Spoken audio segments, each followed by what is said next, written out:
Assalamualaikum warahmatullahi wabarakatuh. Selamat pagi Indonesia, selamat pagi Sobat RDI. Wow, jarang-jarang ya jam segini ketemu sama Tommy Hernawan. Tapi spesial karena hari ini hari Jumat tanggal 6 November 2020. Kita ada obrolan eksis yang bekerja sama dengan Pusat Penguatan Karakter Kementerian Pendidikan dan Kebudayaan Republik Indonesia. Jadi kenapa ini penting banget obrolan hari ini? Karena kita ngomongin seputar bullying Sobat RDI alias perundungan. Nah, di depan saya sudah ada tamu spesial. Saya sapa dulu. Selamat pagi Bapak Muhammad Iqbal PhD. Selamat pagi Mas Tommy. Selamat pagi. Beliau ini adalah seorang psikolog dari Rumah Konseling Indonesia dan sekarang aktif menjadi Dekan Fakultas Psikologi Universitas Mercubuana. Baik, siap. Apa kabar? Alhamdulillah sehat. Luar biasa. Sehat nih Pak Iqbal ya? Sehat. Selama pandemi aktivitas berpengaruh atau enggak? Tetap produktif ya dengan online, dengan konten-konten kita di YouTube. Wah, luar biasa. Jadi di sehari-hari Pak Iqbal ini ya, ini memang punya yang namanya Rumah Konseling Online. Jadi ini sebuah media buat ini dong, banyak orang yang bisa berkonsultasi di situ. Betul. Sekarang kami juga menyediakan layanan fasilitas online untuk bahkan kliennya dari luar negeri, dari seluruh Indonesia, luar negeri, dan itu mungkin bisa lebih murah, lebih efektif. Berbanding kalau sebelum ada Covid, orang selalu datang ngantri jauh-jauh dari Papua, dari Makassar ya. Dengan sekarang tentu saja ada banyak sekali cara-cara dengan situasi Covid ini. Oke, jadi konsultasinya juga lebih ke psikologi ya. Psikologi. Luar biasa anak sekali. dan remaja. Oke, ngurusin anak-anak sama remaja ini pas banget nih dengan obrolan kita hari ini. Karena kita bakal ngomongin seputar bullying di kalangan anak-anak dan juga pelajar. Yang juga ini jadi fokus ataupun konsentrasi ya dari Kementerian Pendidikan dan Kebudayaan ya Pak ya. Betul. Ini emang apa ya, sampai sekarang bahkan ada yang namanya cyberbullying ya. Betul. Bullying secara online. Ya, sekarang kan sekolah udah off, pindah bullyingnya ke online ya. Nah, ini nih yang harus kita perhatikan ya Sobat RDI ya. Yang terjadi zaman sekarang itu kan udah pindah nih jadi cyberbullying. Betul. Mungkin kalau yang beberapa bulan lalu sebelum pandemi adalah beberapa berita gitu kan. Misalnya ada anak SD yang depresi mungkin. Betul. Atau anak SMP yang ternyata kecelakaan karena dibully gitu kan ya. Nah, tindakan ini nih sebenarnya masih marak nggak sih di sekolah? Benar, ternyata memang sudah berpindah, apalagi di era pandemi. Anak-anak yang banyak fokus kepada gadget, mereka justru melakukan bullying itu di media sosial. Ada sebuah survei dari Stop Menjadi Pelaku Cyberbullying di femina.co.id ya, yang saya ambil. Ternyata 74% sarana yang digunakan itu adalah media sosial. Oke. Ya, kemudian juga terbanyak kedua smartphone ya, kemudian website, kemudian online chat room, website, instant messenger ya, dan email.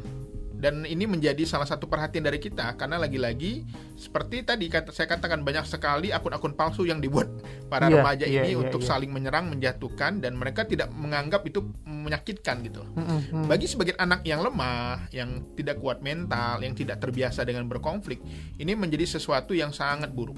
Saya beberapa kasus menemui anak-anak yang dia itu mengalami gangguan seperti karena body shaming ya, dibilangin gemuk segala macam. Dia akhirnya nggak mau makan gitu ya. Dia akhirnya takut. Bahkan kalau ibunya nggak makan, dia khawatir berat badannya lebih ringan dari ibunya, lebih ringan dari dia gitu loh. Jadi ada pikiran-pikiran mengganggu tuh secara ekstrim ya? Betul, secara ekstrim sekali. Apalagi juga termasuk dari tontonan-tontonan.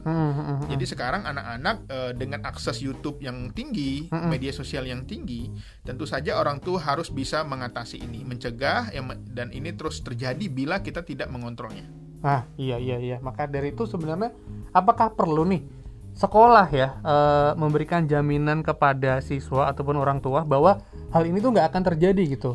Peran sekolah tuh seperti apa sih? Nah, yang pertama sekolah, edukasi yang pertama. Di awal masuk siswa harus ada yang namanya aturan. Dan bullying itu harus menjadi salah satu perilaku yang dicegah ataupun mendapatkan perlindungan. Karena lagi-lagi jangan kalah set di awal. Sekolah harus memasukkan bullying sebagai sebuah konten yang dianggap harus dilindungi oleh kepada anak ya. Okay. Jadi jangan sampai nanti di awal contoh ternyata kemarin aja ya, contoh di mahasiswa aja tuh ada yang kemarin lagi viral yang bentak-bentak. Iya. Tahu-tahu lagi Zoom ini ya, Zoom kelas tahu-tahu. Jadi lagi-lagi ini penting bagi saya. Saya tidak menjamin bisa 100% Mas, karena memang ini sudah perilaku yang menahun, membudaya ya. Tetapi lagi-lagi bullying itu sangat luas. Intinya sebenarnya adalah kita jangan menyakiti orang lain, baik dari ucapan, perbuatan, dan emosi tadi. Oke. Dan ini memang perlu kesadaran kan ya. Betul. Nah, untuk membangun kesadaran dari siswa, dari tadi ya guru, keluarga, sebenarnya peran sekolah sama peran keluarga itu apa sih bedanya? Betul. Biar anak ini nih misalnya nggak membuli temannya, nggak mengejek temannya gitu kan. Jadi yang pertama adalah keteladanan, ini pentingnya. Contoh, orang tua kalau ingin anaknya tidak menjadi pelaku atau korban bullying, jangan melakukan bullying kepada anaknya. Oke. Ya, termasuk guru juga ya, tanpa disadari sering sekali memperlakukan siswa, apalagi kepada anak-anak yang berkebutuhan khusus, anak-anak yang memiliki kelemahan fisik, mental dan lain-lain.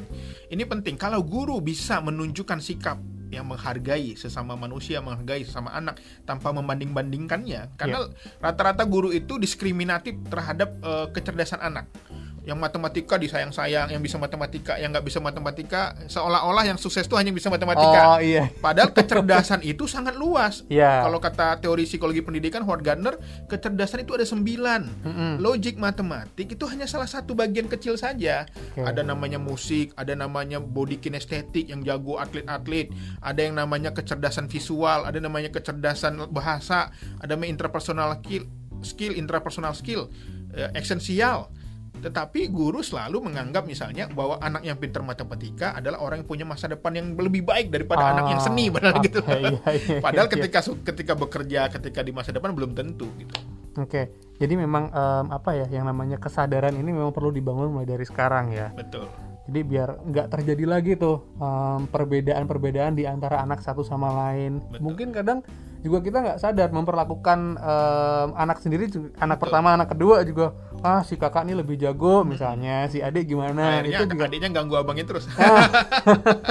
Ini nih bener-bener ya.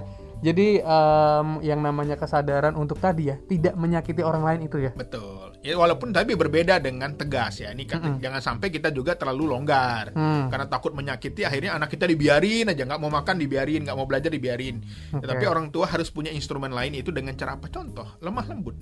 Ya, dalam agama juga kita diajarkan untuk lemah lembut. Dan ini penting bagi guru dan orang tua bahwa sekarang tidak tepat lagi dengan marah dan hukuman menurut saya. Yang tepat adalah membangun kesadaran tadi. Jadi kalau saya perhatikan nih dari dulu sampai sekarang, dari saya kecil sampai sekarang udah jadi orang tua juga, itu kan yang namanya bullying atau anak yang dirundung, mungkin dihina, dilecehkan, itu sering banget, bahkan sama teman-temannya sendiri. Nah, yang jadi pertanyaan ini nih apa yang harus kita lakukan gitu kan? Mungkin bisa sebagai orang tua atau mungkin sebagai saudara, sebagai orang yang terkait gitu kan. Apa kesadaran yang harus dilakukan gitu kalau hal ini terjadi pada anak-anak ataupun saudara kita gitu. Ya, pertama saya mengapresiasi dari Pusat Karakter Kemdikbud karena memang ini isu yang nasional bahkan mendunia bullying ini.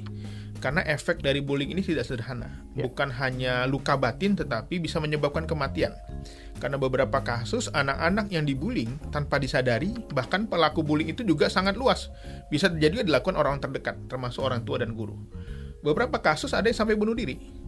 Wah, ini berat. Bahkan ada yang menyayat-nyayat tangannya, self harm ya namanya istilahnya, kemudian juga bunuh diri. Dan sampai di luar negeri itu ada difilmkan kisah-kisahnya. Ada namanya Ronan Escape gitu ya. Dan itu tentu saja menjadi perhatian kita bersama, dan Kemendikbud saya kira memang mengapresiasi. Saya mengapresiasi karena memang ini isu yang harus bisa dicegah. Bullying itu adalah upaya untuk menyakiti, baik dengan kata-kata ya. Jadi ada namanya verbal bullying gitu ya, ada emotional bullying gitu ya, dan ada namanya physical bullying. Termasuk yang terbaru sekarang lagi ngetren karena sekolah udah tutup tadi, mereka pindah menjadi cyber bullying. Wah, ini makin bahaya makin kesini ya. Makin mengerikan karena lagi-lagi cyberbullying ini saya survei Mas Tommy, Ya. beberapa siswa peserta ya seminar yang saya dari sumbernya, mereka ternyata rata-rata hampir 90% itu memiliki fake akun. Oke. Akun-akun palsu ya. Jadi punya akun latar yang berbeda gitu kan Betul, ya. yang dia itu Iya. tujuannya memang terkadang untuk melakukan bullying-bullying ini. Buat ngatain orang, Buat komen-komen yang nggak baik ya. Karena ngatain artis ya kan. betul. Pahanya kok nggak kurus gitu kan. Dan itu terjadi pada anak-anak remaja loh. Iya, Termasuk iya. juga saya pernah ngisi di sebuah sekolah, mereka rata-rata memiliki akun palsu juga untuk tadi main game supaya bohongin, ngerayu lawannya pakai akun cewek gitu ya yang seksi gitu ya. Oke. Untuk dapatin senjata atau pinjaman. Oh iya. Itu terjadi. Jadi hal ini sebenarnya emang deket banget sama kita dan terjadi bahkan tadi yang unik ya, entah orang tua atau guru kadang-kadang juga nggak sadar. Betul. Nah. Kata-katanya yang tajam ya. Seperti itu. Nah sebenarnya untuk pencegahan nih Pak Iqbal ya, siapa aja yang berperan untuk pencegahan? Karena kan ini udah nggak bisa dibendung kan, mulai dari yang fisik, verbal, sampai Zaman dulu dengan biasa kali ya, semua orang membuli. digital gitu kan. Kalau zaman dulu kita misalnya dikatain orang tua, dasar lu anak bodoh, kita udah cuek. Tapi sekarang kayaknya mentalnya udah beda kan. Betul. Ya, makanya lagi-lagi yang pertama tentu saja dari dua hal yang penting. Pertama orang tua dan guru. Ini yang paling terdekat sama anak. Jadi jangan sampai guru pun melakukan bullying ya. Tadi baik terhadap fisik anak ya, baik terhadap emosi anak ya. Dan yang kedua orang tua, ini terkadang orang tua juga tanpa disadari ya mencerca fisik anaknya. Kok kulit kamu hitam sih gitu ya. itu Iya. padahal anaknya sendiri. Nggak sadar ya. Kadang lupa ini anak siapa. Betul. Bahkan sebenarnya walaupun dia tidak bullying, contoh sederhana, walaupun tidak masuk kategori bullying ya, misalnya orang tua sering sekali membanding-bandingkan anaknya dengan saudara kandungnya. Ya. Kok nggak kayak kamu nggak kayak betul. abang sih? Padahal yang paling berat itu masih mending ya kalau abangnya membandingkan anaknya dengan anak tetangga. Nah, itu tuh anak Bu. Betul, kok kamu nggak kayak anak siapa? ustadz ini gitu ya. Itu membuat anak akhirnya dendam ya. Kalau zaman dulu anak dibegituin dia semakin berusaha untuk mengejar abangnya. Makanya banyak kasus berantem itu terjadi karena orang tua membanding-bandingkan anak. Iya. Mungkin bisa lama-lama jadi bullying. Oke. Jadi ini menarik ya. Bahkan di kalangan keluarga itu nggak sadar itu terjadi. Di kalangan guru juga. Jadi mungkin ada kesadaran untuk lebih berhati-hati dalam berkata-kata, untuk tidak membandingkan gitu kan ya. Betul. Nah, kalau ini sudah terjadi di lingkungan sekolah, bahkan mungkin sekarang di sekolah online ya. Benar. Ini gimana nih penanganan terbaiknya, Pak Iqbal? Ya jadi memang bullying ini sebenarnya ada lingkaran setannya. Kenapa orang melakukan bullying? Yang pertama, kurangnya kehangatan dan cinta. Jadi banyak anak-anak yang pelaku bullying itu dari latar belakang keluarga-keluarga yang kurang harmonis. Oke. Yang kedua adalah pemusuhan dan kemarahan yang diperlakukan buruk. Dimarahi, dibentak orang tuanya di rumah, dia di sekolah jadi seorang pembuli. Yang ketiga misalnya represi permusuhan agar tidak kehilangan cinta ya. Karena tadi persaingan sibling rivalry antar anak. Oh iya. Sehingga kakak adik dibanding-bandingkan, mereka berusaha untuk mendapatkan perhatian. Kemudian kecemasan, ini penting juga. Orang-orang yang pembuli itu sebenarnya orang-orang yang cemas sebenarnya. Untuk mendapatkan ketenangan lalu dia melakukan upaya. Ibarat orang itu pengen naik tangga, pengen eksis nginjek kepala orang gitu loh. Ada yang bilang juga orang yang kurang perhatian akhirnya nyari perhatian lewat bullying. Betul ya. Kemudian juga kasih sayang yang kurang, kemudian juga semakin marah karena kebutuhannya semakin banyak tidak terpenuhi, perasaan permusuhan semakin kuat, dan represi semakin kuat untuk mempertahankan kasih sayang. Dan terakhir tegangan kemarahan yang semakin kacau. Jadi orang-orang yang sebenarnya hatinya tidak tenang, memiliki rasa kecemasan yang tinggi, itu salah satu dari ekspresi dari perilaku dari bullying itu yang mereka lakukan. Jadi kita udah bahas nih dari tadi penyebabnya, terus mungkin solusinya, gimana sikap keluarga juga harus bagaimana kepada anak gitu kan. Tapi ada nggak sih cara yang paling ampuh atau cara terbaik biar yang namanya perundungan terhadap anak ataupun bullying atau ejek mengejek, hina menghina entah di cyber atau di kehidupan nyata itu udah nggak ada lagi gitu. Ya sebenarnya nggak bisa sih, 0% Dikurangi tuh lah nggak ya. bisa gitu kan ya.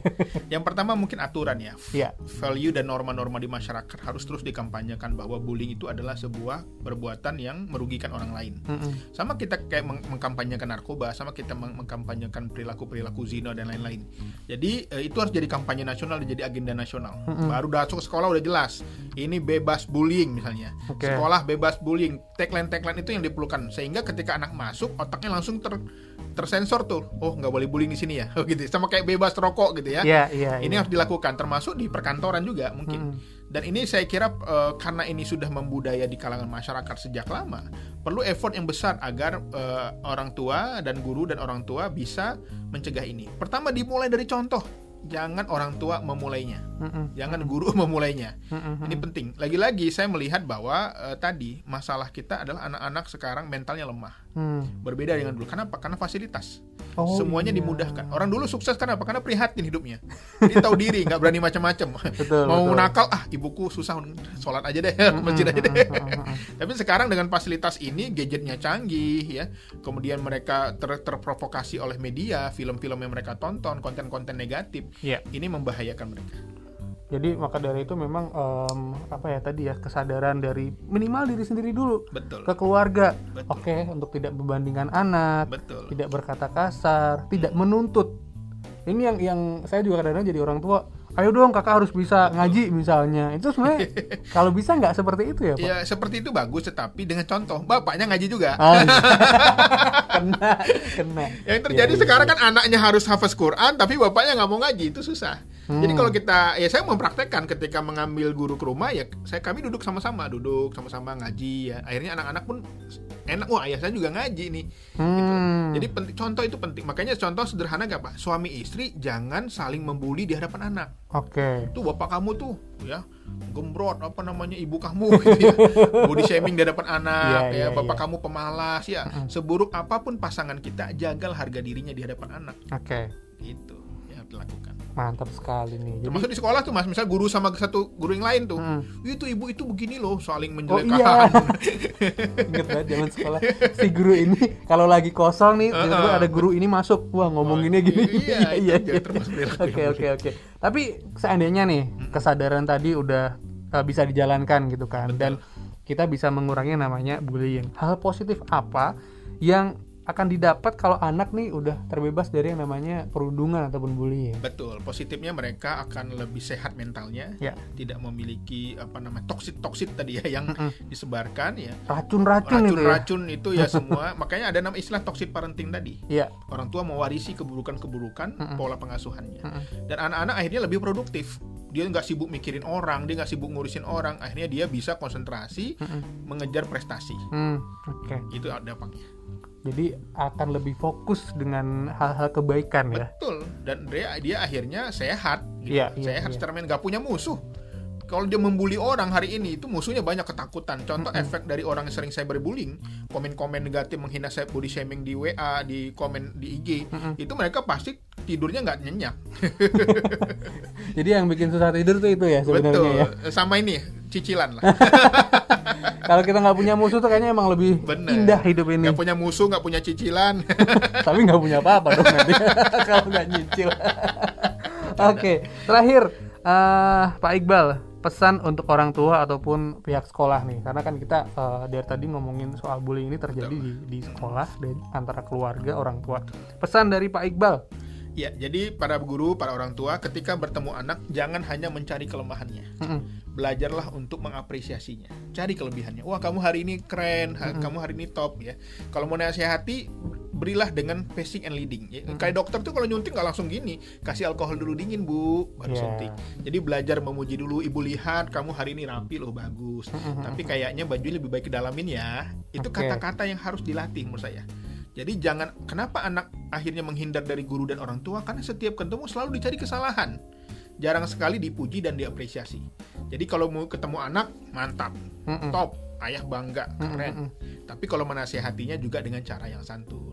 Kamu hebat, kamu pintar, tapi akan lebih baik. Jadi hilangkan kata-kata negatif. Ada nakal, bodoh tuh hilangkanlah. Kamu kayaknya kurang rajin aja. Oh itu yang susah tuh Pak, bener ya.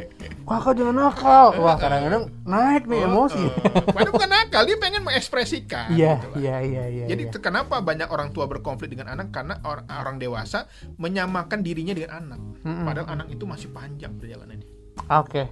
Jadi intinya kalau misalnya kita jadi orang tua, jadi guru, punya kesadaran untuk tadi ya, tidak berkata kasar, tapi memberikan contoh-contoh teladan yang baik. Betul. Biar yang namanya perundungan ini tidak terjadi lagi, dan akhirnya kita punya masa depan anak-anak yang luar Dan Indonesia biasa. cerah. Amin.